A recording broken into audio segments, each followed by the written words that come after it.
자, 표본조사 방법까지 같이 넘어가도록 하겠습니다. 자, 표본조사 방법입니다. 표본조사가 왜 중요하느냐? 여러분들 표본을 어떻게 뽑느냐에 따라서 값이 바뀝니다. 자, 그래서 1936년도에 미국 대통령 선거를 했어요. 그래서 공화당 대표 랜던하고 루즈벨트 민주당 대통령 후보가 이렇게 나왔어요. 그래서 리터러리 다이제스트라는 그런 신문에서 여기 조사를 했습니다. 대상자는 누굴 조사했냐면 이거를 구독하는 구독자, 그 다음에 전화기가 있는 사람, 자동차 보유자 1000만 명에게 엽서를 뿌렸어요. 실제 응답자는 236만 명이에요. 자, 236만 명이면 어마어마한 숫자예요. 그죠? 우리가 보통 앞에 봤던 것처럼 표본 조사하는데 1000명, 2000명 이렇게 조사했었는데 236만 명이면 어마어마한 숫자를 조사한 거죠. 자, 그래서 표했더니 응답, 누굴 찍겠다 했더니 이렇게 나왔어요. 그걸 발표했어요. 공화당에서 좋아라 난리 났겠죠. 그죠? 근데 갤럽이라는 회사가 조사를 했습니다. 갤럽은 조사했는데 1500명 갖고 조사했어요. 게임도 안 되잖아요. 그죠? 몇 배 차이예요. 근데 값이 이렇게 나왔어요. 루즈벨트가 이긴다고 나오네? 도대체 뭐야? 결론은 루즈벨트가 이겼어요. 자, 그런데 그 이유는 이제 이유가 궁금하잖아요, 사람들이. 왜 이렇게 엄청나게 많은 사람들한테 조사했는데, 이 결과, 1500명 조사한 것보다 왜 정확도가 떨어지지? 라고 조사를 해봤더니, 여기서 이걸 안 겁니다. 얘랑 조사한 조사 대상자가 틀려요. 샘플 뽑는 게 틀렸다는 거죠. 갤럽은 어떻게 조사했냐면 할당 추출을 했어요. 지역구나 이런 걸 쪼개갖고, 할당 추출은 이제 뒤에서 배울 겁니다. 쪼개서 우리가 배워요. 무슨 얘기냐면 여러분들 우리가 서울시장 뽑을 때 강북하고 강남하고 성격이 틀려요, 같아요? 틀리죠. 강북은 주로 야당 편이고 강남은 주로 여당 편이잖아요. 한나라는 속초 같은 데 보면 거의 90% 이상 표가 몰리잖아요. 자, 그런데 이 위에 있는 사람들은 뭐냐? 서초에 있는 사람들만 대상으로 조사한 거예요. 이때 당시에 몇 년도예요? 몇 년도예요? 36년도. 이때 전화기가 있었겠어요? 자동차가 있었겠어요? 없겠죠, 거의. 그래서 뭐예요? 전부 다 부자들한테만 조사를 한 거예요. 좀 어느 정도 사는 사람들 위주로 뽑아서 조사를 한 거예요. 근데 실제로 투표하는 사람들은 그 사람만 있는 게 아니잖아요. 그죠? 그러다 보니까 값이 이렇게 된 거고, 밑에는 어떻게 돼요? 다른 말로 골고루 뽑았다예요. 골고루 이 비율에 맞춰서 뽑는 겁니다. 그러니까 우리는 결국은 뭐예요? 표본이라고 해서 많이 뽑으면 좋겠지만 어떻게 잘 뽑느냐가 더 중요하다는 거죠. 그죠? 그거에 대한 우리가 대표가 이걸로 나타납니다. 자, 여러분들 우리 빅데이터를 배웠죠? 빅데이터. 그죠? 수업을 들었을 겁니다. 통계랑 빅데이터랑 뭐가 틀리죠? 똑같은 건가요? 차이를 보면 이렇게 보시면 되겠습니다. 통계는 뭐를 갖고 조사하는 거예요? 표본을 갖고 조사하는 거예요. 표본을 가지고 뭐예요? 모집단의 값을 유추해내는 과정이고요. 우리가 얘기하는 빅데이터 얘기할 때는 뭐예요? 모든 데이터 다. 표본을 뽑는 게 아니고요. 모든 데이터를 다 놓고 조사하자. 이 얘기예요. 거의 뭐에 가깝다고요? 모집단에 가까운 거죠. 이게 이게 틀립니다. 통계는 일정한 비율을 뽑아서 거기서부터 유추해서 확률을 이용해서 계산하는 방법을 쓰고, 빅데이터 우리가 조사할 때는 있는 자료 그냥 다 넣어서, 다 때려 넣어서 전체 데이터를 가지고 사용하자. 이런 개념이에요. 틀리겠죠. 어느 게 더 정확할까요? 있으면. 빅데이터가 더 정확하겠죠.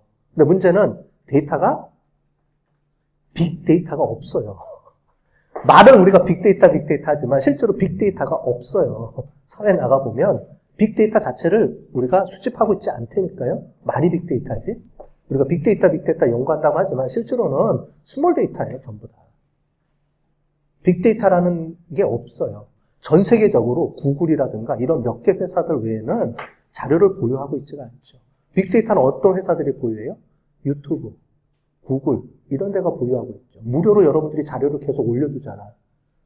구글이 그거 다 갖고 있잖아요. 전부 다. 여러분들 맨날 거기 그 드라이브에다 올려놓잖아요. 무슨 서버에다 올려놔요? 구글, 다음 이런 데다 다 올려놓잖아요. 카카오톡 이런 데다가 다 올려놓잖아요. 서버. 거기에 자료가 다 모여있죠. 그 사람들만 갖고 있는 거예요, 실제로는. 우리가 사용할 수가 없죠. 가끔 오픈은 해주지만. 그래서 말이 빅데이터지, 실제로는 빅데이터를 갖고 분석할 수 있을 만한 자료가 없어요. 우리 나중에 할 때는. 이제 그거를 보시면 되겠습니다. 어쨌든 이제 앞으로는 이제 빅데이터가 들어가게 되겠죠. 자, 표본 조사하는 방법에는 확률 값을 이용해서 추출하는 방법이 있고요. 비확률 추출이 있습니다. 확률은 뭐냐면 특성을 고려해서 뽑는 거예요. 추출하는 게 존재하는데 중요한 게 요겁니다. 다른 거는 볼 필요 없고요. 여러분들이 표본 추출에 뭐가 있어야 되냐면 표본 추출 틀이 존재해야 됩니다. 뭐냐면 대상이 명확해야 돼요. 있어야 돼요. 명단이 있어야 돼요. 다른 말로 하면 명단이 존재해야 됩니다. 명단. 그래서 그 명단으로부터 우리가 무작위로 뽑아내는 게 확률 추출이에요. 명단이 있어야 돼요. 명단이 있다 없다를 가지고 우리가 확률 추출이냐 비확률 추출이냐 이렇게 구분할 수가 있습니다. 확률 추출에는 여러 가지 기법들이 있어요. 단순 확률 추출, 계통, 층화, 집락인데 가장 많이 쓰는 게 이겁니다. 층화 확률 추출. 여러분들 들어봤을 거예요. 강남하고 강북의 비율이 60대 40이에요. 그럼 100명 뽑아야 돼요. 그럼 60명은 어디서 뽑아야죠? 자, 100명으로 우리가 표본을 뽑아요. 근데 강남하고 강북하고 인구 비율이 6대 4예요. 강남이 6, 강북이 6, 강남이 4. 그러면은 표본을 뽑아요. 100명을 뽑아요. 그러면 강북은 몇 명 뽑아야 돼요? 알잖아. 그죠? 60명 뽑아야 돼요. 이게 뭐예요? 층화 표본 추출이라고 합니다. 우리가 이미 다 알고 있는 건데 그걸 용어로 쓰니까 어려워지는 거예요. 비확률 추출은 객관적으로 나타낼 수 없는 거. 추출 틀이 없어요. 누가 내 모집단인지 몰라요. 그냥 조사하는 거예요. 언제 합니까? 여러분들 종로 나가면 조사 막 하죠. 광화문 나가면 막 조사하죠. 설문지 돌려달라고. 근데 그게 내가 모집단인지 아닌지 어떻게 알아요? 몰라요. 근데 조사를 일단 합니다. 그게 뭐예요? 비확률 추출이죠. 편의 추출. 말이 이렇죠? 다른 말로 하면 뭐예요? 그냥 내 맘대로 편하게 추출한다 이 얘기입니다. 다른 말이 아니고요. 근데 실제로는 확률 추출로 쓰는 경우는 거의 드물어요. 전문가들이 아니면. 그래서 보통은 이제 비확률 추출을 많이 쓰게 됩니다. 자, 그렇게 보시면 되겠어요. 그래서 기본 단위, 추출 툴 이렇게 보시면 되겠습니다. 자, 기본 단위는 뭐냐면 조사 대상이 되는 가장 최소의 요소라고 되어 있죠. 그래서 개인이냐, 개인을 조사하는 거냐, 이렇게 얘기를 하겠죠. 근데 중요한 건 이 추출 툴에 대한 얘기. 추출 툴이란 뭐냐? 명부. 대상자, 그 명부가 있어야 된다. 이거를 얘기하는 거고요. 그 다음에 목표 모집단이 있고요. 그 다음에 조사 모집단이 있어요. 목표 모집단은 전체를 얘기하는 거고, 조사 모집단은 뭐냐면 그 중에서 우리가 실제로 조사 가능한 사람. 얘랑은 똑같을 수도 있고 틀릴 수도 있어요. 똑같을 수도 있고 틀릴 수도 있어요. 목표 모집단이 있는데 내가 우리나라 인구를 조사하는데 지금 미국에 출장 가 있어요. 그럼 조사가 불가능하죠. 그죠? 그럴 경우는. 근데 만약에 했는데 내가 전화로 조사하고 싶어요. 그럼 전화기 없는 사람은 또 대상이 아니죠. 이해되셨죠? 그래서 목표 모집단 전체가 있는데 그 중에서 실제로 조사 가능한 집단만 우리가 조사 모집단이라고 부릅니다. 여기는 대상 전체를 얘기하는 거고요. 조사가 가능한 집단 이렇게 우리가 보시면 되겠습니다. 자, 먼저 단순 확률 추출법입니다. 단순 확률 추출법은 우리가 랜덤이라고 얘기합니다. 여러분 랜덤하게 뽑는다라는 말을 들어보셨죠? 가끔. 랜덤하게 뽑는다. 랜덤이라는 게 뭐예요? 가 아닙니다. 써있죠? 아무렇게나가 아니라는 거예요. 랜덤은. 아무렇게나 뽑는 게 아니고 랜덤하다는 말은 무슨 말이냐면 뽑힐 확률이 똑같다는 거예요. 아무렇게라는 말과 랜덤의 차이를 해볼게요. 여러분들 내가 이 중에서 여러분들 상을 주고 싶어요. 내가 쿠폰이 하나 있어. 쿠폰을 주고 싶어요. 근데 쭉 봤어. 마음에 들어. 내가 줘. 이게 뭐예요?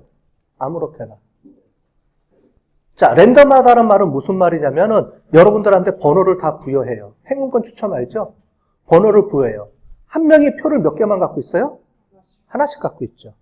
그럼 만약에 20명이에요. 그럼 어떻게 돼요? 확률로 치면 20개 중에 나는 몇 개를 갖고 있어요? 하나죠. 20명 중에 한 명이 당첨되는 거예요. 그럼 어떻게 돼요? 확률로 치면 5%죠. 근데 A라는 사람도 몇 %예요? 5%죠. 왜요? 행운권 하나니까. B라는 사람도 몇 %예요? 5%죠. 왜? 행운권 하나만 넣었으니까. 만약에 행운권을 2개 넣으면 이제 그때부터는 랜덤이 아니죠. 나쁜 놈이 되죠. 그죠? 2개 넣었으니까. 가끔 행운권 추첨하면 2개 뽑아가는 놈들이 있잖아. 그죠? 근데 어쨌든 행운권 추첨은 뭐냐면 모든 사람이 어떻게 돼요? 동일한 확률로 뽑아야 되죠. 하나씩 20분의 1씩 다 똑같아야 되죠. 이런 게 랜덤이라는 거예요. 모든 사람은 내가 어떤 특정한 거가 들어가는 게 아니고 블라인드로 하는 거죠. 대신에 투표의 확률은 똑같게 되는 겁니다. 그게 이거예요. 뽑힐 확률이 동일하다는 게 랜덤의 의미입니다. 실제로 아무렇게나가 랜덤하다는 의미는 아니에요. 통계학에서는. 확률이 똑같다. 20분의 1씩. 조금 전에 치면 20분의 1씩 똑같아야 되죠. 근데 누구는 20분의 3이 나온다? 그럼 그건 이상한 거죠. 그때부터는 랜덤이 아니죠. 확률이 틀리잖아요. 그죠? 자, 그래서 추출툴이 있어야 돼요. 명단이 있어야 되죠. 명단을 통해서 어떻게 하냐면 난수표라는 걸 이용해요. 내가 임의대로 뽑을 수는 없잖아요. 그래서 컴퓨터로 난수 생성하는 게 있어요. 임의의 숫자를 막 컴퓨터가 불러줘. 그럼 그거 가지고 그 번호에 맞춰서 내가 뽑는 거예요. 내 개인적인 의견이 전혀 안 들어가 있죠. 그걸 우리가 랜덤이라고 얘기를 하는 겁니다. 자, 현대카드 소지자, 현대카드 회사는 그 명부가 있어요, 없어요? 카드 소지자 명부가 있죠. 그 중에서 내가 1000명을 임의로 뽑는다. 그럼 그 안에서 컴퓨터로 돌리는 거예요. 1000명 명단 가지고. 이런 게 있을 때가 우리가 단순 확률 추출이 가능한 겁니다. 그렇지 않으면 불가능해요, 일반적으로는. 자, 이렇게 하든가 하는 겁니다. 자, 행운권 추첨도 있죠. 똑같이 n분의 1이죠. 여기 보는 것처럼 모든 사람이 n분의 1의 확률을 가지고 뽑는 겁니다. 자, 마지막에 나오죠. 실제로는 거의 사용되지가 않습니다. 이렇게 특별한 경우 외에는. 즉, 명부가 있기 전에는 우리가 실제로 사용하기가 어렵다. 이렇게 보시면 되겠습니다.